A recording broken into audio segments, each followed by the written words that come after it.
एक ना बड़ा कॉमन सा वर्ड है इग्नोर, जिसे हम अक्सर बातों बातों में यूज़ करते हैं। इवन के एक से दो दफ़ा भी एक बात में हम यूज़ कर जाते हैं। ये पॉजिटिवली भी यूज़ होता है और नेगेटिवली भी यूज़ होता है। अब पॉजिटिवली कैसे यूज़ होता है, मतलब कोई हमसे लड़ रहा हो तो हम कहते हैं छोड़ो यार इग्नोर करो।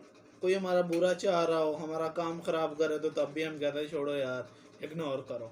ठीक है, इस तरह की कुछ मिसालों में ये पॉजिटिवली यूज़ होता है। अब ये नेगेटिवली भी यूज़ होता है, और नेगेटिवली बड़ा ख़तरनाक किस्म का यूज़ होता है। कैसे कि कोई हमसे हमारा टाइम चाह रहा हो, हम तब उसे इग्नोर करें।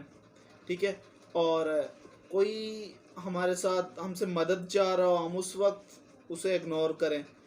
कोई हमसे कुछ जो है ना बात बताना चाह रहा हो, अपनी कुछ फीलिंग्स शेयर करना चाह रहा हो, हम उस वक्त उसे इग्नोर करें।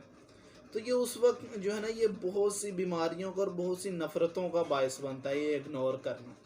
तो कोशिश करनी चाहिए कि नफ़रतों से बचे हमेशा इंसान, और जो है इसको पॉजिटिवली यूज़ करें हमेशा इग्नोर को।